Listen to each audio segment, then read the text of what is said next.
नमस्कार, मैं हूं दमदार बनारसी और मेरे साथ हैं अरुण सोनी जी। युवा उद्यमी हैं और समाज सेवी हैं, विभिन्न संस्थाओं से जुड़े हुए हैं। मेरा ख्याल है आप उतने युवा तो नहीं लगते जितने आप कह रहे हैं। नमस्ते।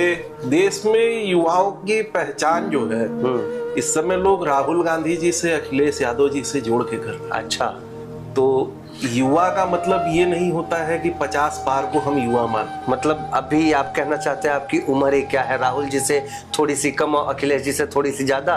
नहीं, मेरी उम्र तो राहुल जी से और अखिलेश जी से उतनी भी नहीं होगी कि मैं उनके बराबरी पे जा सकूं। मैं तो आधा से थोड़ा सा ज्यादा हूँ। मतलब ये नेता टाइप की बात कर रहे हैं आप? अब समाज में जुड़े हुए हैं, समाज के लोगों के साथ बैठते हैं, युवाओं के साथ बैठते हैं, बुजुर्गों के साथ बैठते हैं, माताओं बहनों के साथ बैठते हैं, तो बात तो उन्हीं के हिसाब से करेंगे। ये अच्छा है, भाभीियों के साथ नहीं बैठते, कहीं तो बचे हुए हैं बैठने से। नहीं, बहनों से फुर्सत मिले तब न भाभीियों तक आदमी जाए। अच्छा चलिए, सीधे सीधे ये बताइए कि पहले तो बड़ा आप एक्टिव हुआ करते थे पार्टी में, अपने भारतीय जनता पार्टी में, और बहुत सारे पदों पर भी थे।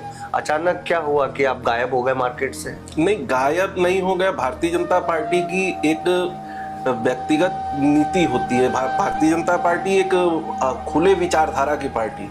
भारतीय जनता पार्टी को पता है कि किस कार्यकर्ता को किस समय और किस जगह पे लगाना है। पार्टी का सिपाही होने के नाते मुझे ये पूरी तरह से विश्वास है कि जब समय आएगा तो पार्टी दोबारा बुला के बताएगी कि सोनी जी आपको ये काम करना है पार्टी के हित में। भारतीय जनता पार्टी के लिए क्या ही कहा जाए, किसी भी पार्टी के लिए ये तो कहावत है कि पार्टी का झंडा ढोने वाला शख्स जिंदगी भर झंडा ढोता रह जाता है और बाहर से आने वाला मलाई काट के चला जाता है। देखिए, झंडा ढोने वाले का तरीका होता है झंडा ढोने का। आज हम भारतीय जनता पार्टी का झंडा उठा रहे हैं, कल समाजवादी का उठा रहे हैं, परसों बीएसपी का उठा रहे हैं। आजकल तो तमाम नए नए ऐसे दल बन गए हैं। लोग झंडा पे एक जगह पे टिके रहे, जब एक डंडा पकड़े रहेंगे तब ना झंडा आपका चलेगा। आप डंडा बदल देंगे तो झंडा से काम नहीं चलेगा। किन किन पदों पे रहे आप? मैं भाई साहब वार्ड अध्यक्ष से काशी क्षेत्र कोषाध्यक्ष तक था। अच्छा, हाँ। तो फिर क्या हुआ कि अचानक जो है बैक हो गए? अचानक बैक नहीं हो गए। उसके बाद हमको कार्यालय नवनिर्माण प्रकल्प का संयोजक बनाया गया। खैर, काशी में तो कार्यालय का पहले से ऑप्शन था हम लोगों के पास, तो उस ऑप्शन पे पार्टी ने काम किया। फिर पार्टी को नहीं समझ में आया कि अभी इनको कुछ आगे बढ़ाने की आवश्यकता है, तो पार्टी ने स्टॉप किया हुआ है। फिर पार्टी को समझ में आएगी, फिर पार्टी वापस बुला लेगी। ये तो हमारे परिवार है ना। परिवार में कब किसका क्या जरूरत पड़ता है ये तो वहां का मुखिया तय करता है। हमारे पिताजी घर की चीजों में तय करते हैं कि किसको गाड़ी लाना है और किसको राशन लाना है। ये कोई फिक्स थोड़ी इंडिविजुअल चीज थोड़ी ना है कि एक ही आदमी गाड़ी लाएगा और एक ही आदमी राशन लाएगा। क्या अभी क्या पोजीशन है आपकी? अभी भाई साहब मैं विभिन्न संस्थाओं से जुड़ा हुआ हूँ। छोटे छोटे स्लम एरियाओं में काम कर रहे हैं हम लोग। कुछ संस्थाओं में ऐसे जुड़े हुए हैं, जैसे एक हम लोगों का संस्था है लेट्स चेंज द ऑर्बिट। उस संस्था में हम लोग गरीब बच्चों को शिक्षा दे रहे हैं, उनको कुछ चीजें सिखा रहे हैं। कुछ छोटी छोटी बहनें हैं, उनको सिलाई कढ़ाई सिखाया जा रहा है। एक संस्था से मैं जुड़ा हुआ हूँ, उत्तर प्रदेश की पहली महिला ब्लैक बेल्ट हैं सुश्री अनीता सिंह जी। उनकी संस्था में बालिकाओं के लिए, लड़कियों के लिए मार्शल आर्ट और कराटे की ट्रेनिंग दी जाती है। उनको आत्मरक्षा का गुण सिखाया जाता है। एक संस्था है हम लोगों की स्वर्ण भूमि एक प्रयास, उस पे हम लोग जगह जगह जाके इस्लाम एरिया में लोगों को सिखाते हैं, बताते हैं, चीजों के बारे में अवेयर करते हैं, सरकार की नीतियां समझाते हैं, कैसे उनको ठीक से रहना है, कैसे पानी का सही उपयोग करना है, कैसे शिक्षा की ओर उनको जागृत करना है। हम लोग उन सब चीजों पे भी काम कर रहे हैं। हम लोग तो समाज से जुड़े हुए आदमी हैं। समाज की बात कर रहे हैं। अभी सरकार ने ये तय किया है कि जातिगत जनगणना कराएगी। आप अपनी जाति में, अपने स्वर्णकार समाज में खुद को कहाँ पाते हैं, और क्या लगता है आपको कि राजनीति में आपका आना ठीक रहेगा या सपोर्ट मिलेगा आपके समाज से? देखिए, स्वर्णकार समाज के यहाँ के लोकल स्तर पर किसी को पाते हैं जो ठीक नेतृत्व कर सकता है? नहीं, देखिए, राजनीति में किसकी और कहाँ पे क्या संभावना बनेगी, ये तो किसी के ऊपर हम ये नहीं कह सकते हैं कि एक पर्टिकुलर आदमी ही जो है वो नेता हो जाएगा। हमारे समाज से 2-3 पार्षद भी हैं। हमारे समाज से जो है एक पार्षद है यही भेलूपुर वार्ड के अशोक सेठ जी। हमारे समाज से भारतीय जनता पार्टी के महानगर मीडिया प्रभारी हैं किशोर सेठ जी। हमारे ऐसा नहीं है कि पार्षद का नाम मत लिया करिए, हमें अपने वार्ड का पार्षद याद आ जाता है। वार्ड नंबर 47 बिरदोपुर जानते हैं? बिल्कुल जानते हैं। बड़ा नकारा पार्षद मिला भाई साहब, कोई काम का नहीं। पार्षद छोड़ दीजिए, आप पार्षद मत बनिएगा यार, आप कुछ और बनिए। हमारे बहुत से मित्र पार्षद हैं। हमारे एक फायर ब्रांड मित्र हैं, वार्ड नंबर 69 से पार्षद है इंद्रेश कुमार सिंह। हाँ सुने, दाल मंडी में शायद एक 47 बांट रहे हैं। नहीं, निकलवा रहे। हम लोग बांटने का काम केवल कलम और अनाज करते हैं। अच्छा, हम लोग AK-47 और स्टेन गन वगैरह नहीं बांटते हैं। हाँ, आपके पास है तो उसको सुरक्षा के उपाय से, उसको दृष्टिगत कानूनी दृष्टिगत से उसको आपको समझाया जाएगा कि इसका करना क्या है। क्या लगता है आपको, क्या मतलब चुनाव की तैयारी है क्या, कुछ सोच रहे हैं क्या? देखिए, हर आदमी की महत्वाकांक्षाएं होती, हमारी भी महत्वाकांक्षा है। ये ईमानदार बात की आपने, महत्वाकांक्षा तो है। बिल्कुल महत्वाकांक्षा है। अगर हम अपना परिवार छोड़ के और पूरे महानगर को अपना परिवार मान के काम कर रहे हैं, तो हम भी एक बार उम्मीद करेंगे कि जैसे घर में हम जाते हैं, अपने परिवार के लिए काम करते हैं, घर पे जाने के बाद हमको पानी मिलता है, खाना मिलता है, लोग पूछते हैं कि दिन भर क्या किए, कोई पैर दबाता है, कोई हाथ दबाता है। तो हम चाहेंगे कि एक बार जो है हमको भी, जो हमारा महानगर है, जिस जनता की सेवा हम लोग कर रहे हैं, वो अगर उसको उचित लगेगा और पार्टी का निर्देश होगा तो जरूर आदमी आगे बढ़ेगा, क्यों नहीं जाएगा। ठीक बात है। मुझे नहीं लगता कि अभी तो 8 विधानसभा है, 8 में से कोई स्वर्णकार समाज से तो नहीं है। देखिए भाई साहब, उत्तर प्रदेश में 2 विधानसभा से स्वर्णकार है। नहीं, उत्तर प्रदेश की बात नहीं कर रहा मैं, तो बनारस लोकल बात करता हूँ मैं। हाँ, बनारस से तो कोई नहीं। बनारस से कोई नहीं जी। तो उसमें आप अपना फ्यूचर तलाशने की कोशिश में है शायद। मैं ऐसा तो नहीं कर सकता। मतलब हमारे 8 विधानसभा, देखिए अभी आपने ईमानदारी नहीं अभी आपने ईमानदारी की बात कही है कि लोगों की महत्वाकांक्षा होती है। लोग कहते हैं कि नहीं भाई, जो पार्टी चाहे, जो पार्टी मन में भले रहे, लेकिन आपने ये बात खुल के कही है और बेबाकी से कही है। इस बात का मैं बड़ा मतलब सम्मान करता हूँ, इस भावना का। तो मतलब संभावना तलाश रहे हैं आप, मैं ये समझूं। संभावना का काम तलाशने का हमारा काम नहीं होता है। संभावना का काम तलाशने का पार्टी नेतृत्व का है। अच्छा, पार्टी नेतृत्व को लगेगा कि फला जगह से फलाने आदमी को बैठा के, जैसे हमारे यहाँ 7 बार के विधायक थे डॉक्टर श्यामजी राय चौधरी दादा, अब तो स्वर्गीय हो गए। हाँ, उनको पार्टी ने बैठा के डॉक्टर नीलकंठ तिवारी जी को कमान थमाई शहर दक्षिणी। तो क्या नीलकंठ जी अच्छे नहीं है? इतनी अच्छी तरीके से भाई साहब वो दक्षिणी में काम कर रहे हैं। अच्छा, और केवल मैं उन्हीं की तारीफ क्यों करूं, हमारे पार्टी के 8 विधायक और 8 काम कर रहे हैं बहुत अच्छी तरीके से। तो ये तो आप पार्टी के, तो अपने पार्टी का पक्ष तो लेंगे ही।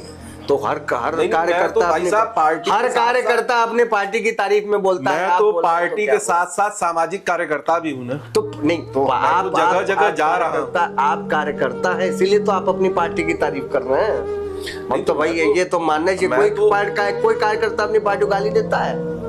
मैं तो केवल पार्टी कार्यकर्ता के अलावा मैं समाज संगठनों से भी तो जुड़ा हुआ हूँ भाई साहब। हम लोग दुर्गा पूजा भी कराते हैं, हम लोग छात्र राजनीति में भी थे, हम लोग चुनाव भी लड़ाते थे, हम लोग जो है लोगों के घर तक बिटिया का शादी तक कराने गए हुए हैं। तो यहाँ तो हम लोग जमीन के स्तर से देख के बता रहे हैं ना कि कौन सा विधायक कहाँ पे काम करता है, कहाँ पे नहीं करता है। कहाँ नहीं करता है, जरा बताइए। हमारे बनारस में तो कोई ऐसा नहीं है जो काम करता हो, जो सारे के सारे काम करते हैं।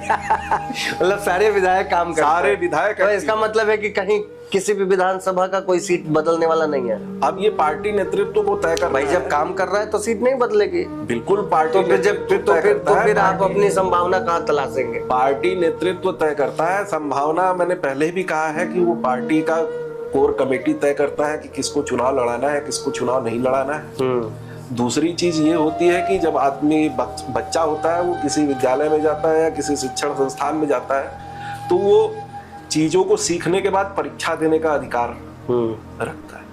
बड़ा हल्ला सुना था मैंने, चूंकि मेरे पास इसका प्रमाण नहीं है तो मैं ये बड़ा उसके साथ नहीं कह रहा हूँ, लेकिन मैंने बहुत शोर इस बात का सुना कि मायावती 1 करोड़ रुपया लेकर के विधायकी का टिकट बांट रही हैं। सरकारें बदली, योगी जी की सरकार है, ईमानदार सरकार है, लेकिन इधर बीच भी सुनने को आया कि करोड़ों रुपए लेकर के टिकट बांटे जा रहे हैं। मुझे नहीं पता, लोग कहते हैं ऐसा, आम बोलचाल की भाषा में मैं बता भी नहीं पाऊंगा क्योंकि सब कहते हैं तो चले जाते हैं, किसी का मुझे नाम पता और वो तो याद नहीं है भैया। आपको क्या लगता है, सच में ऐसा है क्या? पैसा वैसा लेके टिकट मिलता है? बिल्कुल हम कह सकते हैं कि बहन जी पहले लेती थी तो अब भी बहन जी नहीं, वो योगी जी की सरकार में बताइए। नहीं, योगी जी की सरकार, देखिए उत्तर प्रदेश बीजेपी में नहीं भाई साहब, मैं मुझे ये बताइए, ये स्पष्ट नहीं, आपको स्पष्ट बोलना है। बीजेपी, आपको क्या लगता है बीजेपी में पैसे वैसे लेकर के टिकट मिल सकता है? भाई साहब, हम लोग उस पार्टी, उस संस्था के सदस्य हैं जहां पे हम लोग 20 रुपए दे के खीर का प्रोग्राम बनाते हैं, समझे? हम लोग सारा कुछ सामूहिक रूप से करते हैं। मतलब पैसा दे के टिकट भी ले सकते हैं। संस्था कभी किसी से पैसा ले ही नहीं सकती। 20 रुपया दे के अगर खीर खा सकते हैं तो पैसा दे के टिकट भी ले सकते हैं। सुनिए भाई साहब, अभी पूर्वांचल का सबसे बड़ा वैवाहिक कार्यक्रम बनारस में आयोजित हुआ था। वो छोड़िए, आपने कहा, आपने नहीं, वो छोड़िए, आपने अभी कहा कि हम उस संस्था से जो 20 रुपया देके खीर का इंतजाम करते हैं हम लोग मिल करके, तो कुछ पैसा दे करके टिकट का भी हो सकता है इंतजाम। ऐसा आपने उसके आगे संभावना पूछा, आपने तो उसके आगे बोलने ही नहीं, उसके बाद तो आप विवाह पे आ गए। उसके बाद तो हम लोग उस खीर को क्या करते हैं, तो विवाह पे आ गए ना। बंटता है, लोगों के बीच में जाता है ना। तो इस पार्टी का कार्यकर्ता जो है इतना समर्पित है अपनी पार्टी के लिए, वो कभी किसी को 1 रुपया नहीं दे सकता है। अगर कोई कह दे कि हमको 1 रुपया किसी ने दिया हो तो ये संभव ही नहीं, असंभव। पार्टी का कार्यकर्ता जो है वो भाजपा विचारधारा का कोई कार्यकर्ता पैसे की बात कर ही नहीं सकता है। वो पैसे की बात केवल और केवल वही उड़ा सकता है जो किसी अन्य दल से भाजपा में आने का प्रयास कर रहा, जिसकी गोटी सेट नहीं हो पा रही।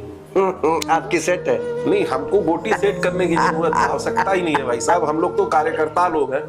हम लोग, भारतीय जनता पार्टी में कोई नेता नहीं होता है, सारे कार्यकर्ता। इस बार ये संसदीय चुनाव में मोदी जी का वोट परसेंटेज क्यों गिर गया, एक कार्यकर्ता के हैसियत से बताइए। इस बार संसदीय चुनाव में मोदी जी का वोट परसेंटेज बिल्कुल भी नहीं गिरा है। तो ये कौन सी बात ला रहा है? अरे तो वोट कम पाए भाई बनारस से।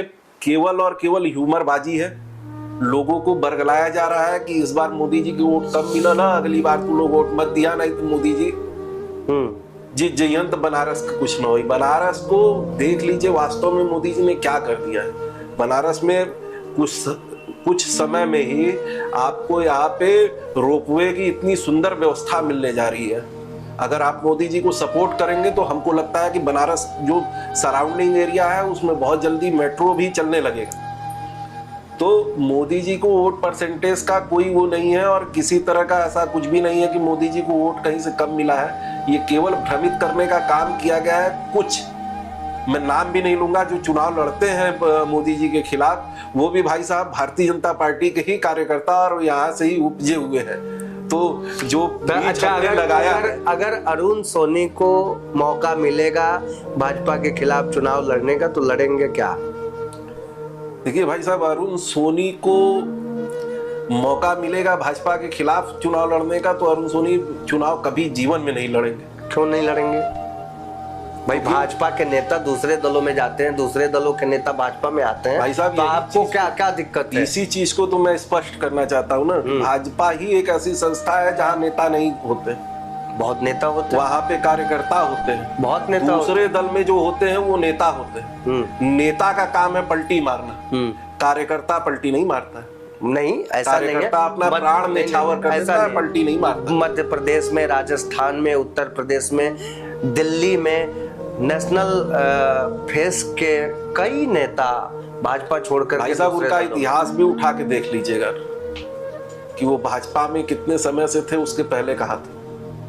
अच्छा, मतलब आप नहीं छोड़ेंगे? बिल्कुल नहीं छोड़ेंगे। क्यों छोड़ेंगे? अगर हम अपने घर में सच बताइए जी, अगर आपको मौका मिले, ठीक है आपने कहा पार्टी जो चाहती है वो आप महत्वाकांक्षा, मौका मिले तो कौन से क्षेत्र से चुनाव लड़ना चाहेंगे विधायकी का? अब ये तो भाई साहब एक ऐसे बोल रहे हैं मौका मिले तो कौन सा क्षेत्र तो चुनेंगे? पार्टी ही करती है। फिर भी आपका मन क्या है? हमारी संस्थाएं जो काम करती हैं, हम लोग जो है पूरे महानगर में काम करते हैं। नहीं, पूरे महानगर में तो अब ये डिसीजन पार्टी का होगा और जब समय आएगा तो इस पर निर्णय लिया खुल के जाएगा। आप नहीं बताएंगे कि किधर चुनाव लड़ने का खुल के नहीं बताएंगे आप कि हमको विधानसभा लड़ना है कि जिला पंचायत लड़ना है कि पार्षदी में नहीं लड़ूं कि मुझे मेयर लड़ना है। मतलब लड़ना है, चुनाव लड़ना है, बिल्कुल। चुनाव मैं पढ़ाई कर रहा हूँ तो परीक्षा देने का अधिकार है। ये बढ़िया बात बोली आपने कि पढ़ाई कर रहा हूँ तो परीक्षा देने का अधिकार है। ये बढ़िया, देखते हैं, ईश्वर से कामना है कि आपको आपका अधिकार मिले। बिल्कुल। बहुत बहुत धन्यवाद। बहुत